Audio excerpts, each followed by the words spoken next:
আসসালামু আলাইকুম। ছোট করে একটা ভিডিও বানানোর জন্য আপনাদের সামনে আসলাম। একটা জিনিস না বলে পারছি না, সেটা হলো পিনাকি ভট্টাচার্য। তার ভিডিও আমি আগে এত নিয়মিত দেখতাম না, যতটা নিয়মিত এখন এই গেল ৩-৪ মাস ধরে দেখি। ধরেন ২টা ভিডিও দেখতে পারি নাই বা ৩টা ভিডিও দেখতে পারি নাই, ১ সপ্তাহ পরে যায় ৩টা ভিডিও একসাথে দেখে নিচ্ছি। এইভাবে দেখি আমি গেল কয়েক মাস ধরে। আমি তার এত ফ্যান কখনো ছিলাম না যতটা ফ্যান এই মুহূর্তে। তো কেন দেখি এখন? ধরেন আওয়ামী লীগ সরকার ক্ষমতায় ছিল, তখন হিন্দুরা যখন ব্যাপক সুযোগ সুবিধা নিত, পিনাকি ভট্টাচার্য দেশ ছাড়ল। তারপরে ফ্রান্সে আসার পরে ধারাবাহিকভাবে এই পুরো আওয়ামী লীগের সময়টা সে আওয়ামী লীগের বিরুদ্ধে কথা বলেছে, ভারতের বিরুদ্ধে কথা বলেছে, ভারতের পণ্য বয়কটের পক্ষে কাজ করেছে। এরপরে ক্ষমতা থেকে গেল, যাওয়ার পরে ইউনূস আসলো। ইউনূস আসার পরে কিন্তু আমাদের অনেক সুযোগ ছিল সরকারের সাথে মিলেমিশে, হ্যাঁ, পদে টদেও বসা যাইতো, বসে তারপরে আমরা ধান্দাবাজি করতে পারতাম। অনেক লোকজন সেই ধান্দাবাজিতে শুরু করেছেন, অনেক ছাত্র নেতারাও এই ধান্দাবাজি করেছেন। আজকে যারা এই যে মার খেলেন, এই ব্যক্তিরা কয়দিন আগে ইনারা হাদি যখন মারা গেল তার পর বলেছিলাম যে বিপ্লবের যেটুক বাকি আছে হাদির লাশ কবরে যাওয়ার আগে সেটা করতে হবে। ওনারা তখন প্রথম আলো ডেইলি স্টারের অফিসে যায় সুশীল সাজলেন। এই যে জাবেরকে গুলি করা হয়েছে, তিনি ওই হাদির জানাজার সময় বক্তব্য দিয়েছেন, এটাকে কেন্দ্র করে যেন কোনো ধরনের মব সৃষ্টি করার না করা হয়, মব বানানোর চেষ্টা করেছেন এইটারে। ভাই, বাংলাদেশে এই ইন্ডিয়ার আপনার শাখা অফিস হলো গিয়া প্রথম আলো ডেইলি স্টার। এই প্রথম আলো ডেইলি স্টারের বিরুদ্ধে কাজ করা মানে মব সৃষ্টি করা না। ৩২ নম্বরে বসে বাকশাল তৈরি করা হয়েছে, ৩২ নম্বরে বসে পরিকল্পনা করা হয়েছে মানুষকে না খাইয়ে মারার। দুর্ভিক্ষে ২৭ লাখ মানুষকে হত্যা করা হয়েছে, ১৫,০০০ জাসদের নেতাকর্মীকে হত্যা করা হয়েছে এই ৩২ নম্বরে বসে পরিকল্পনায়। সো এটা হচ্ছে একটা অভিশপ্ত বাড়ি। এই বাড়িটার জন্য অনেকেই দেখায়, মায়া মমতা দেখায়, তারপরে আপনার মব সৃষ্টিকারী বানানোর চেষ্টা করেছেন। তারা আজকে রাস্তায় নেমেছেন। ভাই, আপনি ১.৫ মাস পরে কি মনে করে রাস্তায় নামলেন? আমার তো মনে হয় যে এই এখন নতুন করে যে নেমে এসছেন, কোনো না কোনো জায়গা থেকে ফান্ড দেওয়া হয়েছে। নির্বাচনের ৩ দিন আগে আপনি কিসের বিচার চাইতে আসছেন এখন? ৭ দিন নাই এই সরকার ক্ষমতায়, তাদের কাছে আপনি বিচারের জন্য এখন এসে নামলেন। এটার পিছনে একটা উদ্দেশ্য আছে। আমি সরকারের কাছ থেকে, পুলিশের কাছ থেকে যেটা শুনেছি, আওয়ামী লীগের লোকজন তাদেরকে টাকা পয়সা দিয়েছে এখানে কিছু নেতাকে দিয়া, তারপর তাদেরকে বসাইছে এখানে গ্যাঞ্জাম করার জন্য। তো এখন আপনি কিসের বিচার? হঠাৎ করে আইসা বিচার চাচ্ছেন? হাদির বিচার এই দেশে হবে না, হাদির খুনিও হবে না। আমি জানি না, যদি নাকি সামনে নির্বাচনী সরকারের পরের সরকার কে আসে সেটার উপরে একটা ক্ষীণ আশা আছে। এই মুহূর্তে আর এটারে নিয়ে কোনো কথাবার্তা বলে লাভ নেই। তো তারা করেছেন, বিশাল আকারের সুশীল সাজার চেষ্টা করেছেন। প্রথম আলো ডেইলি স্টারের সামনে গিয়া সাদা পাঞ্জাবি পরে তারপরে ভাষণ দিয়েছেন। তো এগুলো তারা করেছেন। তারা হাড়ে হাড়ে টের পাবে প্রথম আলো ডেইলি স্টার কী জিনিস, উদীচী কী জিনিস, ছায়ানট কী জিনিস, প্রশিকা কী জিনিস। ওই উত্তরাতে একটা স্কুল আছে ডিপিএস, এই ডিপিএস এই টাইপের কিছু স্কুল, ইন্দিরা কালচারাল সেন্টার, এরকম কিছু জিনিস আছে উত্তরার। এই ডিপিএস দিল্লি আপনার পাবলিক স্কুল, এই স্কুলের ভেতরে যাদের সন্তানরা পড়ে, কোনো মুসলমান এই স্কুলে পড়তে দিয়েন না। এটা পুরো একটা রয়ের আড্ডাখানা। সেখানে ওইখানকার যেসব শিক্ষকরা আছে, এই শিক্ষকদের অনেকের বাড়িতে আপনার করা হয়, কি বলে, বৈঠক হয়।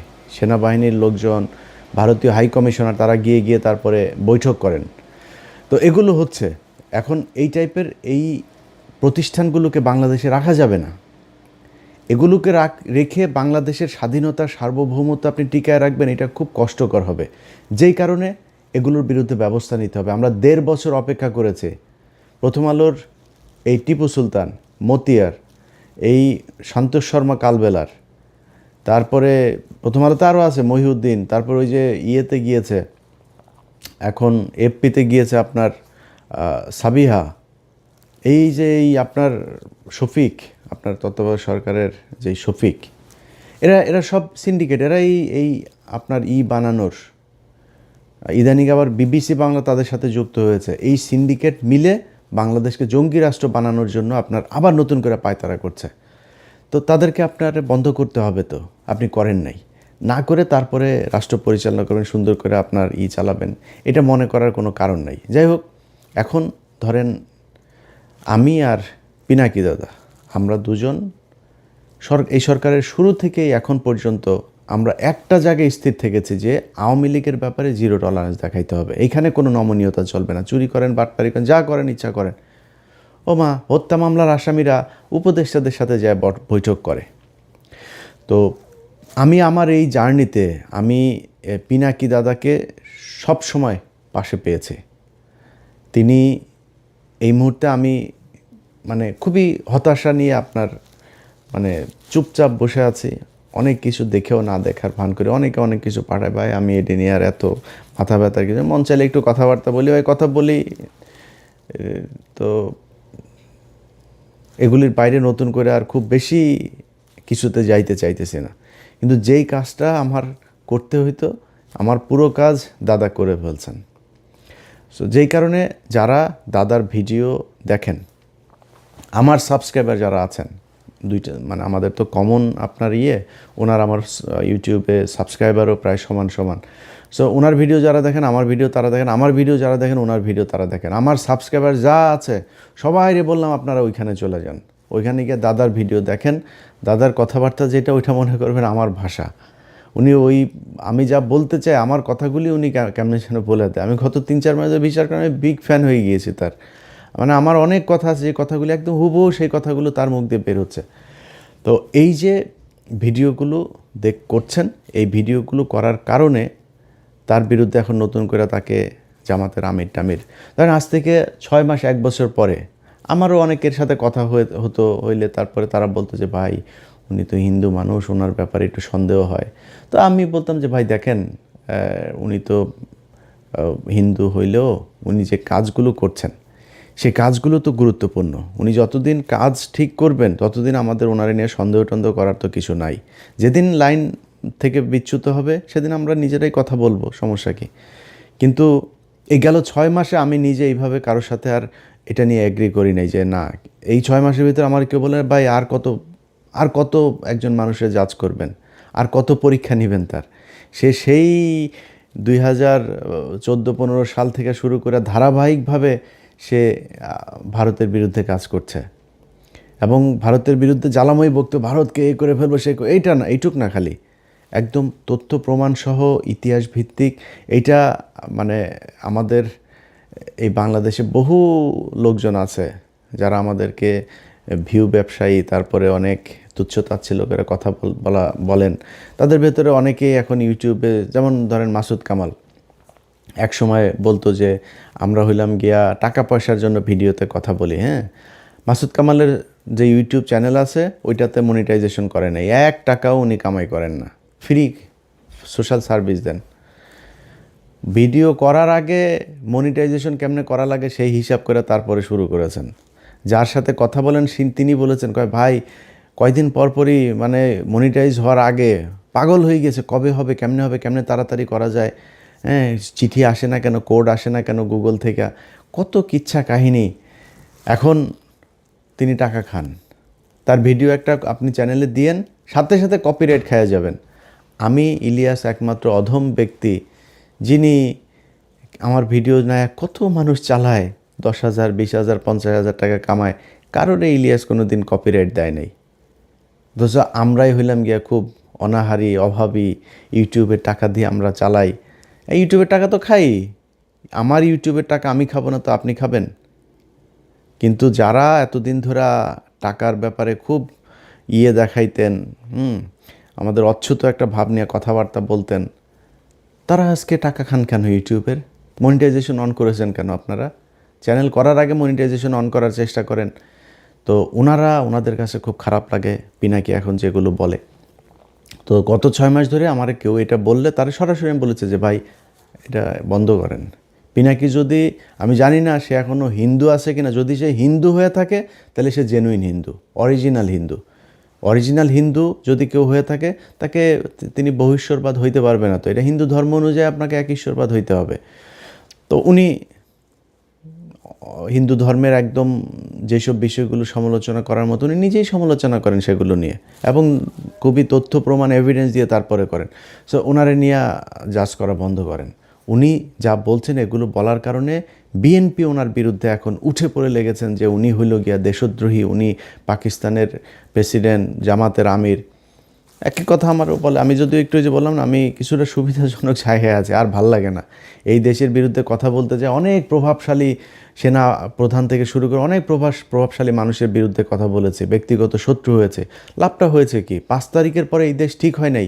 এই দেশ জীবনে কোনো দিন ঠিক হবে, মানে নিকট ভবিষ্যতে ঠিক হবে, এটা আমার মনে হয় না। যদি জামাত ক্ষমতায় আসে, একটা ক্ষীণ আলো মানুষের মাঝে আছে। যদি না আসে, সেই ক্ষেত্রে ভবিষ্যৎ অন্ধকার।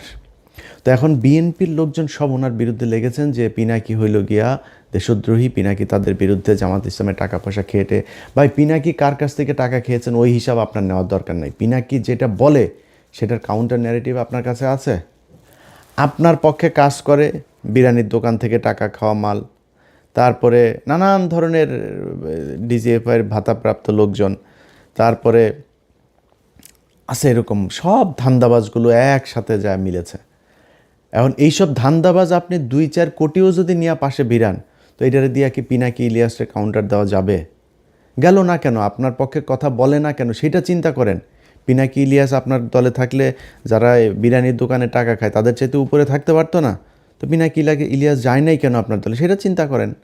আপনার কাছে টাকা চেয়েছিল, তো ফাঁস করে দেন। যদি টাকা চেয়ে থাকি, পিনাকিদা যদি টাকা চেয়ে থাকে, দেন দরবার করে থাকে, ফাঁস করে দেন, কোনো সমস্যা নেই। তারা টাকার জন্য চাইতেন, তারা কিছু জিনিস চেয়েছিল এই বিএনপির কাছ থেকে, বিএনপি সেটা করে নাই। সে বিএনপির কি, যে আওয়ামী লীগের লোকজনকে আপনারা আনতে পারবেন না। ওনাদের এখন মিটিং মিছিলে সরাসরি ওপেনেই বলে আওয়ামী লীগ আমাদের ভাই ভাই, আওয়ামী লীগ আমাদের ভাই, ওদের মামলা, ওদের বিরুদ্ধে কোনো পুলিশ যদি হয়রানি করে থানা ঘেরাও করা হবে। এগুলো বিএনপির লোকজন বলছে সরাসরি। এগুলো আমাদের গালে জুতা মারার মতো অবস্থা, যেই কারণে তাদের পক্ষে দাঁড়াইতে পারি নাই আমরা, যে কারণে পিনাকিদা আজকে কথা বলে। এখন পিনাকিদা যেই কথাগুলো বলে, ওটার আপনার কাছে কোনো জবাব আছে?